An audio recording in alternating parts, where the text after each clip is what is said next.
이 시간 데살로니가전서 5장 22절 말씀을 통해 악을 버리라 라는 말씀으로 생각해 보겠습니다. 여기 보면 악은 어떤 모양으로라도 버리라고 했습니다.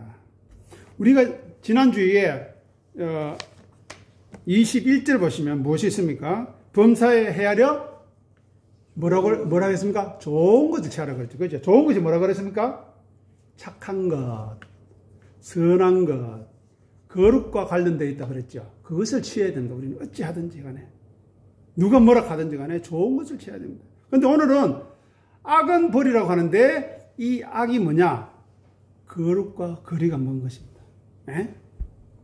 즉 좋은 것, 착한 것, 선한 것과 반대에 있다는 겁니다. 즉 악한 것은 하나님의 말씀을 듣지 않는 것입니다. 자, 신명기 17장 12절 읽어보겠습니다. 앞에 보세요. 사람이 만일 무법하게 행하고 네 하나님 여호와 앞에 서서 섬기는 제사장이나 재판장에게 듣지 아니하거든 그 사람을 죽여 이스라엘 중에서 악을 제하여 버리라. 보십시오. 사람이 무법하게 행한대요. 법이 없대요. 질서가 없대요. 즉 자기 고집대로 행한대요. 그리고 네 하나님 여호와 앞에 서서, 그런데 문제는 뭐냐? 네 하나님 여호와 앞에 서서 섬기는 제사장, 재판장이 누굽니까? 하나님의 말씀을 전가하는 사람이에요. 제가 그렇다면 제가 그렇게 되는 것이고, 장로님과 권사님이 말씀을 전달하면 제사장과 재판장이 됩니다. 그런데 문제는 이겁니다. 듣지 아니하거든 어떻게 하라고요?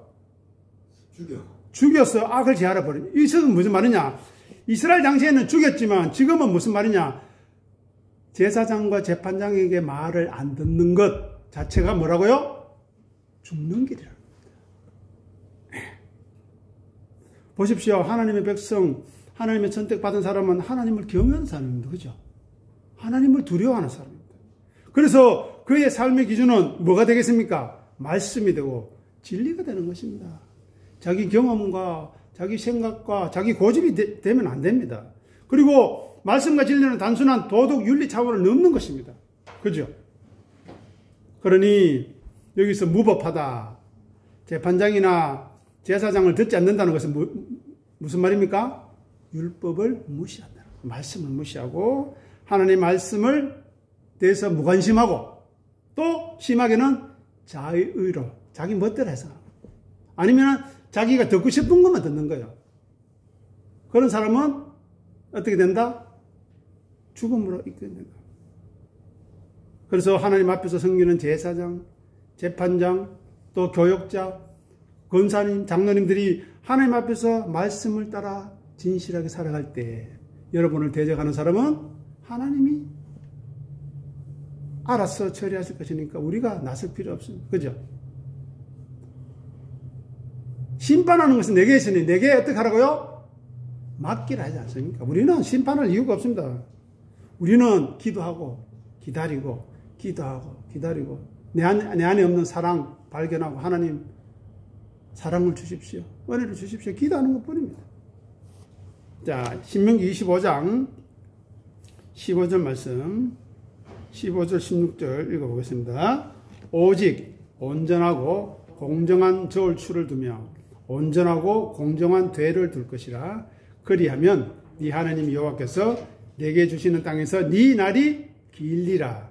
이러한 일을 행하는 모든 자, 악을 행하는 모든 자는 네 하나님 여호와께 가증한 것이니라. 자, 보십시오. 여기 보면 온전하고 공정하다는 말이 계속 두 번 반복됩니다. 그죠? 그거는 중요하다는 뜻입니다. 항상 성경에는 온전하고 공정하다. 뭐 저울추 대의 의미에서 뭐 나중에 생각해 보면 되겠고요. 두면 어떻게 된다고요? 네 날이 긴다. 왜 길게 해주실까요? 하나님의 뜻에 맡겨 사니까 오래 두고 싶은 거예요. 그런데 하나님의 뜻에 맞지 않으면 어떻게 할까요? 온전하지 않고 공정한 잣대로 되지 않는 사람, 이런 일을 행하는 사람은 악을 행하는 사람이니 하나님이 어떻게 한다고요? 가정이 미워하신대요. 여러분, 싫어하고 미워하는 물건 어떻게 합니까? 버려버리죠. 하나님도 그렇게 하신다는 거예요. 그러니 우리는 두렵고 떨림으로 하나님 앞에 서야 합니다. 자, 그러면 온전하고 공정한 것이 무엇인가 또 구체적으로 살펴보겠습니다. 신명기 5장 32절에서 33절 읽어보겠습니다. 그런즉 너희 하나님 여호와께서 너희에게 명령하신 대로 너희가 삼가 행하여 좌로나 우로나 치우치지 말고 너희 하나님 여호와께서 너희에게 명령하신 모든 도를 행하라. 그리하면 너희가 살 것이요 복이 너희에게 있을 것이며 너희가 차지한 땅에서 너희 날이 길리라. 여기도 날이 길리라는 말이 나옵니다. 자, 보십시오. 좌로나 우로나 치우치지 않는 것이 뭡니까? 온전하고 공정한 것. 그죠? 인간의 감정이나 판단을 움직이지 않고 말씀에 따라 판단하는 거예요. 가족 관계도 인간관계도 판단하는 거예요. 그리고 하나님이 좋아하시는 것이 뭔가, 하나님이 기뻐하시는 건 뭔가를 생각해야 됩니다. 우리는 사람을 기쁘게 하는 사람이 아니라 하나님을 기쁘게 하는 사람이 되어야 합니다. 그래야 우리가 어떻게 된다고요? 우리의 날이 길게 되는 것이고, 그렇다고 뭐 오래 사는 게 복되다는 것이 아니고요. 하나님의 좋아하시고 하나님이 기뻐하시는 것을 하시니까 오래 두고 싶다는 거예요. 오래. 그죠? 그래서 계속 보고 싶어서 어떻게 합니까? 귀한 사람은 빨리 데려가십니다. 귀한 사람은 빨리 데려가세요. 왜요? 고생시키기 싫거든요, 이 땅에서. 그러니 우리는 살아도 감사하고 죽어도 감사한 겁니다. 그런데 많은 사람이 교회 안에 있는 사람 중에서도요, 죽기를 두려워서 벌벌벌 한평생 떠는 사람이 있대요. 히브리서 2장에 가면. 그거 안 되는 겁니다, 그거는. 그죠? 하나님의 말씀대로 사는데 뭐가 두렵습니까? 도대체 누가 우리를 방해할 수 있습니까? 자, 여기서 명령이 뭡니까? 예? 명령하신 길이 무엇입니까? 거룩이죠, 거룩. 항상 이걸 기억하십시오. 거룩. 하나님은 거룩한 걸 원하십니다. 왜요? 함께 하고 싶어서. 왜냐, 하나님의 거룩은 죄를 용납할 수 없습니다. 그러니 저와 여러분들도 될 수 있으면 죄를 떠나야 하고 멀리 해야 합니다. 우리가 그 죄를 정죄하라는 말이 아닙니다. 판단하고 심판하라는 말이 아닙니다. 최소한 우리는 멀리 떠나고 그 죄에 빠져 있는 사람이 있다면 위에서 기도할 뿐입니다. 왜요?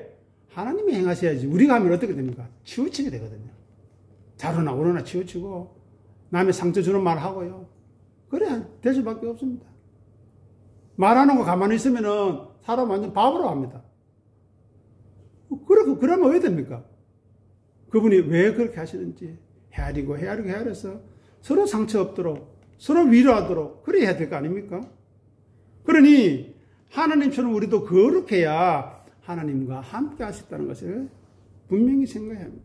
그래서 모세의 율법은 중보자의 필요성을 자각하기 위해서 주어진 겁니다. 율법 지켜봐라. 해봐. 되나? 안 되지. 왜 안 될까? 그렇게 묻는 겁니다.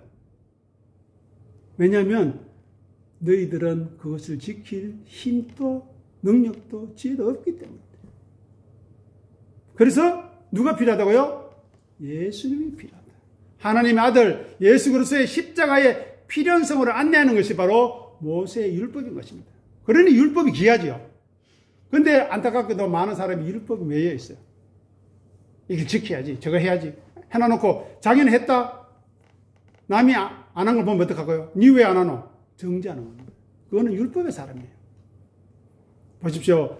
율법을 통해서 우리는 깨달아야 할 것이 그렇습니다. 인간의 연약함, 인간의 무기력함, 인간의 불가능을 확인해야 합니다. 그래서 그 다음에 어떻게 나가야 됩니까? 나에게 은혜가 필요하구나. 하나님의 말씀이 필요하구나. 하나님의 인도하심과 사랑이 필요하구나 하면서 하나님께 도움을 요청하는 것입니다. 그것이 바로 자기 부인하는 것이에요. 그것이 바로 자기를 비우고 낮추는 것입니다. 그런 사람이 교회에 많아야, 그런 사람이 가정에 많아야, 그런 사람이 사회에 많아야 하나님의 영광이 드러나는 겁니다. 네. 자, 시편 123편 1절에서 3절까지 한번 같이 읽어보겠습니다. 하늘에 계시는 주여, 내가 눈을 들어 주께 향하나이다. 상전의 손을 바라보는 종들의 눈같이, 여주인의 손을 바라보는 여종의 눈같이, 우리의 눈이 여호와 우리 하나님을 바라보며 우리에게 은혜 베풀어 주시기를 기다리나이다. 여호와여 우리에게 은혜를 베푸시고 또 은혜를 베푸소서. 심한 멸시가 우리에게 넘치나이다. 아멘. 주보 우리 처음에 보십시오. 권사님. 주보 우리 일면에 보면 뭐라고 되어 있습니까? 제가 올해 은혜를 베푸시고 또 은혜를 베푸소서. 시편 123편 3절의 말씀을 가지고서 한 해 동안 기도하자고 제가 이거를 표로 삼은 것입니다. 자, 우리는 하나님이 도우심이 필요한 사람입니다. 그죠? 하나님 도움 없이 살아가겠다. 그건 사단막입니다. 악한 것입니다. 나는 은혜가 필요합니다. 그러니 우리는 하나님의 도우심을 바라고 우리의 눈이 항상 주님께 향하고 말씀에 향하고 십자가를 향해야 그 기다리는 겸함이 있어야 되는 겁니다. 그 사람에게 하늘의 영광이 비치는 것입니다. 그죠? 성탄의 기쁨이 있고 부활의 기쁨이 있고 절기마다 기쁜 거예요. 부활절의 기쁨이 이런 것이네. 성탄의 기쁨이 이런 것이네. 추수감사의 기쁨이 절기마다 기쁜 거예요. 그렇지 않은 사람은 뭐 왔네? 가네? 그래밖에 안 되는 거예요. 은혜를 베푸시고 또 베푸시기를 늘 갈급하고 갈망하는 사람.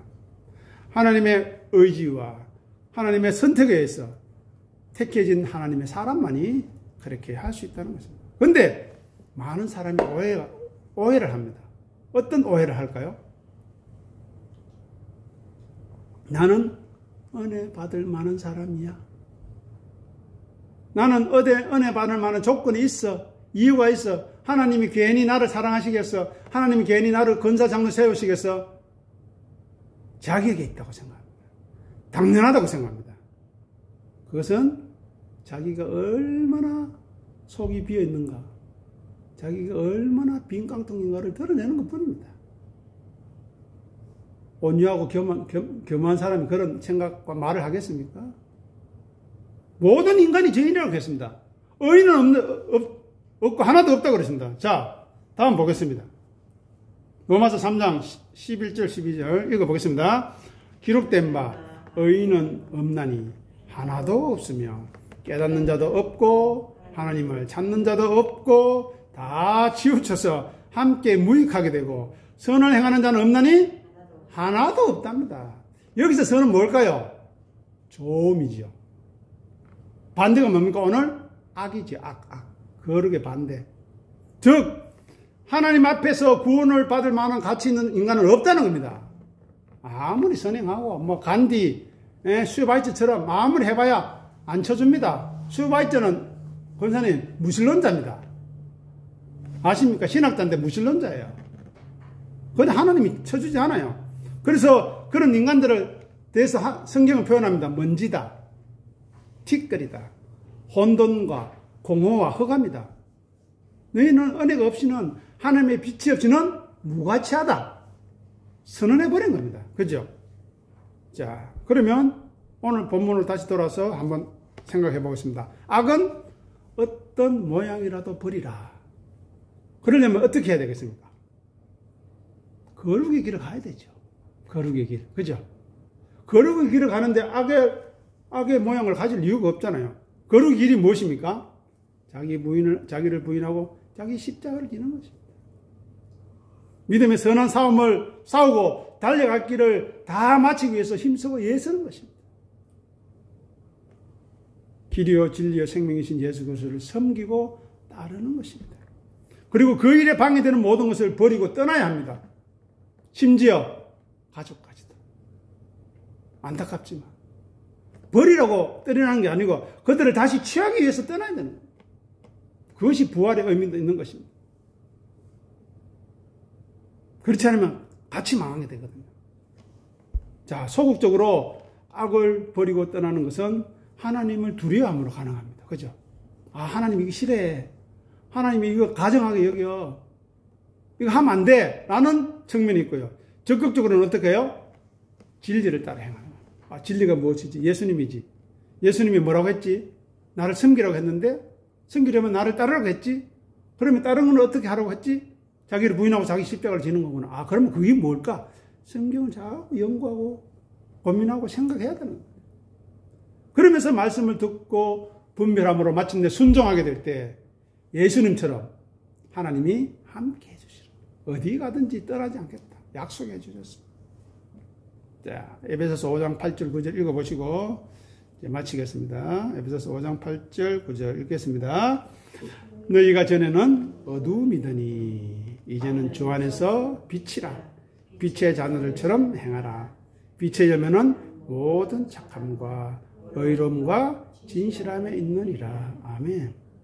우리가 전에는 무엇이라고요? 어두움이라는 겁니다. 이 말이 무엇입니까? 하나님의 은혜를 받지 못했던 때, 진리의 말씀을 알지 못했던 때, 또 자기 생각과 고집대로 살아가던 때를 말합니다. 그것이 창세기 1장에 나오는 밤입니다. 밤이 되고 아침이 되니 할 때 그 밤이에요. 그런데 그 밤에서 아침이 되려면 어떻게 해요? 빛을 받아야죠. 은혜를 받아야죠. 하나님 누구신가 알아야 되죠. 그러면 첫째 날의 비밀이 우리의 삶에 열리는 것이고 그 첫째 날의 비밀을 우리가 이 현장에서 살아가는 겁니다. 놀랍지 않습니까? 어두움이었는데 이제는 주 안에서 뭐라고요? 빛이라. 앞에 보십시오. 빛이라. 어두움이 어떻게 빛이 되었습니까? 하나님의 은혜로 됐죠. 은혜로. 우리가 이 교회에 나와서 예배할 수 있는 것이 하나님의 은혜 아닙니까? 왜 이 예배 자리를 소홀히 합니까? 그거는 큰일 날 일입니다. 예배 자리를 더 귀하게 여기고 소중하게 여겼어. 하나님 앞에 은혜를 받고자 그렇게 해야 됩니다. 보십시오. 빛의 자녀들처럼 행하라. 그러면 빛의 자녀들이 해야 할 일이 뭔가 또 찾아봐야 되겠죠. 그게 무엇입니까? 자, 오늘 전체 정리하는 의미에서 데살로니가 5장 15절 보십시오. 15절 오늘 21절까지 자녀들처럼 행하는 게 무엇인가 살펴보겠습니다. 항상 선을 따르라부터 같이 읽어보겠습니다. 읽겠습니다. 항상 선을 따르는 것입니다. 빛의 자녀들처럼 행하는 것. 두 번째, 항상 기뻐하는 것입니다. 세 번째, 쉬지 말고 기도하는 것입니다. 네 번째, 범사에 감사하는 것입니다. 다섯 번째, 성령을 소멸하지 않는 것입니다. 여섯 번째, 예언을 멸시하지 않는 것입니다. 일곱 번째, 범사에 헤아려 좋은 것을 취하는 것입니다. 여덟 번째, 악은 어떤 모양으로 버리는 것이 빛의 자녀들처럼 행하는 것입니다. 이해가 되십니까? 네. 오늘은 이제 오늘까지 데살로니가전서 5장 15절에서 22절까지 마무리가 되었으니 그 전에 올려놓은 동영상을 보시면서 종합해서 한번 살펴보시기 바랍니다. 제가 그 앞에 다 그 설교 내용을 정리를 해놨습니다. 그것을 참고하시면서 들으시면 많은 은혜가 될 줄로 믿습니다. 비록 우리 앞에 어려움이 있고, 비록 우리 앞에 갈등이 있고, 비록 우리 앞에 아쉬움과 안타까움이 있지만, 그래도 믿음으로 서가는 사람이 있어야 되고, 그래도 그들을 품고 기도하는 사람이 있어야 되고, 그래도 하나님의 선하신 도움의 손길을 인도하는 기도하는 사람이 있어야 되고, 그래도 우리가 이 예배 자리를 지킬 수 있어야 하나님의 은혜가 임할 줄 믿습니다. 우리가 그렇게 하십시다. 남 탓하지 말고요. 누구 뭐 하지 말고요. 저는 그럴 생각 없습니다. 저는 끝까지 기도할 겁니다. 하나님의 은혜 주실 때까지. 그래서 왜 이 자리가 귀한지, 왜 여기서 기도하시는 분들의 그 모습이 귀한지 깨닫고 돌아올 때까지 우리 함께 마음을 모아서 기도하는 놀라운 은혜가 풍성하기를 기도합니다. 기도하겠습니다. 하나님 아버지 은혜를 감사합니다. 악은 어떤 모양이라도 버리라고 했는데 악에 반대되는 선한 것, 좋은 것, 착한 것을 따라가게 하시고 그 모든 것들이 거룩함이며 예수님을 따르고 섬기는 것이며 섬기고 따르는 것이며 자기를 부인하고 자기 십자가를 지는 것임을 다시 한 번 더 확인합니다. 주여 역사하여 주시옵소서. 항상 선을 따르라에서부터 악은 어떤 모양이라도 버리라는 그 말씀을 깊이 있게 묵상함으로 우리 자신을 돌아보게 하시고 주께서 은혜 주시는 대로 기도하게 하시고 주께서 은혜 주시는 대로 관용함으로 품을 수 있도록 역사하여 주시옵소서. 이 모든 일에 악한 마귀 틈타지 못하도록 우리 각자의 한 사람 한 사람 이름 기억하여 주시고 예수 이름으로 지키시고 물리쳐 주실 뿐만 아니라 모든 진리 가운데로 인도받는 놀라운 역사가 우리의 예배 현장에 부족하지만 이 종의 목회 현장에 있게 도와주시옵소서. 기도하고 기도하니 함께하여 주시옵소서. 아브라함과 이삭과 이스라엘 하나님, 주께서 이스라엘 중에서 하나님이신 것과 내가 주의 종인 것과 내가 주의 말씀으로 이 모든 것을 행하는 것을 오늘 알게 하옵소서. 오늘 알게 하옵소서.